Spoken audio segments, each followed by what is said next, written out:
Hello, everyone. Today, we're going to cover how to operate the calibration process. In our motion capture system, calibration is essential for establishing a spatial coordinate system. Only with this coordinate system in place can our motion capture system function correctly. This allows us to accurately capture the 3D coordinates of markers, as well as the positions and orientations of the rigid bodies they form. Achieving a precise calibration is crucial for the system's accuracy and its proper operation. Calibration procedure. Before starting calibration, we must first ensure that all camera hardware is installed and properly configured. This involves adjusting the camera's angle, as well as its aperture and focus. Once these adjustments are made, we move to the software phase. Here we select the workflow path. Next, we connect the camera and press the playback button. If we haven't calibrated before, we can take a look in the 3D view. If we haven't calibrated before, let's start by examining the 3D view. The camera will be positioned at the coordinate origin. When you place the marker in the field, it might not be clearly visible in the 3D view. To improve visibility, click on the 3D view in the upper left corner. Then switch to the 2D view and double-click on it. This will display the perspectives from all cameras. Before calibrating, it's essential to eliminate any noise. Begin by selecting the view in the upper left corner of the screen. Then, click on the Calibration tab. Now I'll proceed to remove any masking from the field. Noise typically originates from certain objects, such as metal tables and chairs, reflective equipment, or reflections off the floor. For instance, a tiled floor can easily cause reflections. Also, outdoor lighting, such as sunlight hitting the field, contributes to noise. To mitigate noise, there are several strategies. One approach is to cover and move noisy objects, like metal tables and chairs. You could drape a cloth over them or shift them aside. Alternatively, use matte tape or spray paint to cover reflective surfaces. For flooring, we generally recommend using carpeting or matte finishes.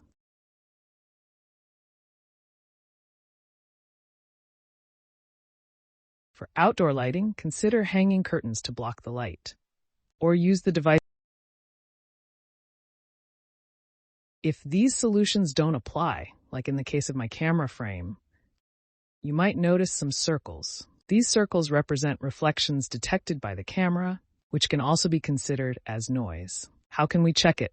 Enter D-View, right-click, and select Show Grayscale. Right-click and select Show Grayscale. You'll be able to see where the noise originates. On my side, there are reflective stickers on the ground, which are sources of fixed noise. Currently, it's difficult to cover them up. However, we can mask them using the software. Let's start with camera number 1. Look in the lower left corner of each camera to see the number in parentheses.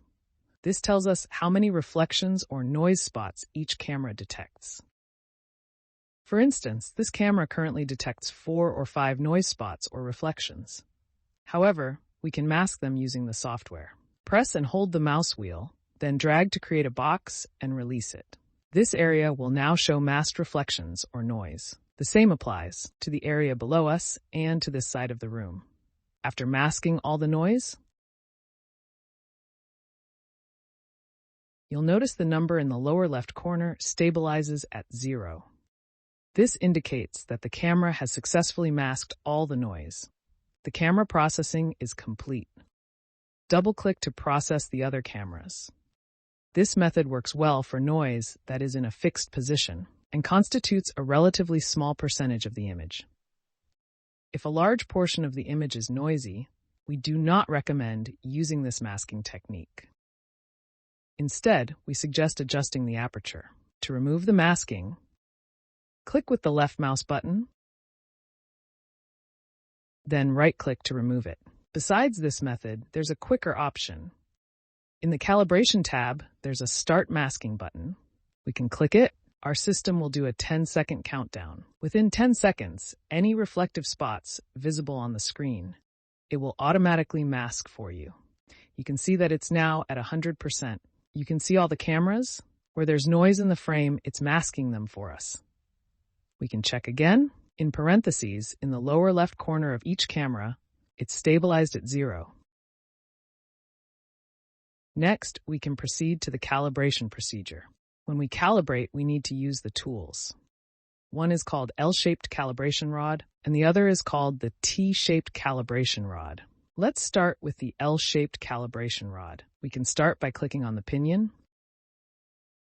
You can read the description for the tools. Let's start by clicking on the pinion. You can read the description in the calibration box. When we do the calibration,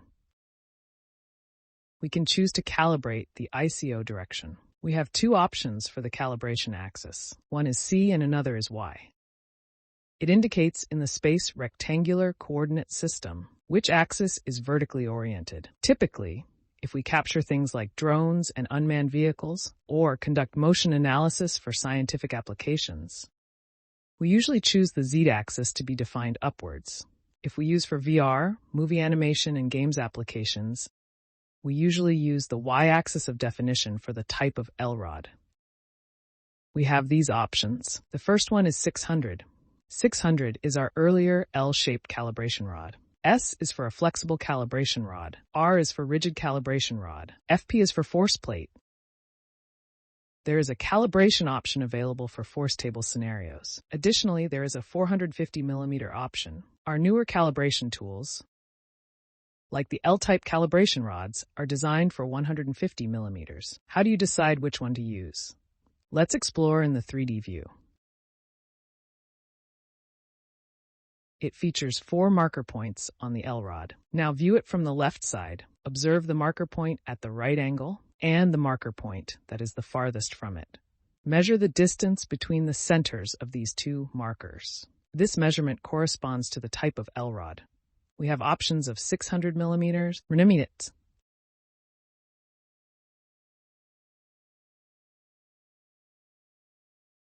and 240mm calibration tools. The 240mm tools are suited for very tight spaces. Selection is based on the available tools. Regarding our force plate, it differs in the coordinate origin. Take the 600R option as an example. The origin of the coordinates is marked by a ball at the right angle. Directly beneath the center of this ball, there's a metal tip. When the L-shaped calibration rod is set on the ground, this metal tip's position is considered the origin of the coordinate system. If we choose the FP, the origin is defined at the contact point where the right angle of the L-type calibration rod meets the ground, of the right angle of the L-type calibration rod to the ground. Typically, we would align the right angle of the L-shaped calibration rod with the corner of the force plate. By aligning it with one of the force plate's corners, we can easily define the boundaries of the force plate. Today, we'll use the 600R option for calibration. First, place the L-shaped calibration rod at the center of the field. We have introduced the axial direction for calibration. The placement of the L-shaped calibration rod will determine the position of the coordinate system's origin. The direction of placement will set the orientation of the X, Y, and Z axes. After positioning the L-rod in the field, ensure every camera can detect the 4 markers on the L-rod. For our systematic calibration, we need at least a quarter of the cameras to capture all 4 markers. The markers on the L-shaped rod in large spaces. Some cameras may not capture the markers on the L-shaped rod or might not see any markers at all. This is not a concern. As long as at least a quarter of the cameras can see the 4 markers, they will pass the calibration once positioned. We will then check these cameras for noise. Now look at the numbers. In parentheses, in the lower left corner of each camera display. Ensure each camera consistently captures all 4 markers on the calibration rod. Next, click on L Calibration. In the lower left corner, you will see all the cameras displayed. The green square will appear in the upper right corner. This indicates that the L calibration has been successfully completed. Now, we can remove the L calibration rod from the field. Next, let's take out the T rod, which is part of the T-shaped calibration rod. This rod has 3 marker points. There is a label on it. The number on this label indicates the distance from the center. This distance is crucial and is measured for the first and last markers. Before the T-rod leaves the factory, the number on the label must be entered into our software, which I have already done. Next, let's discuss the duration. Our operator will swing the calibration rod across the field. Here, duration refers to the length of time. The operator continues swinging the rod. The default setting is 75 seconds. This can be adjusted based on the field's size. Typically, sticking to the default setting works well. Before we begin the T calibration officially, let's have our operator pick up the calibration rod and wave it around the field.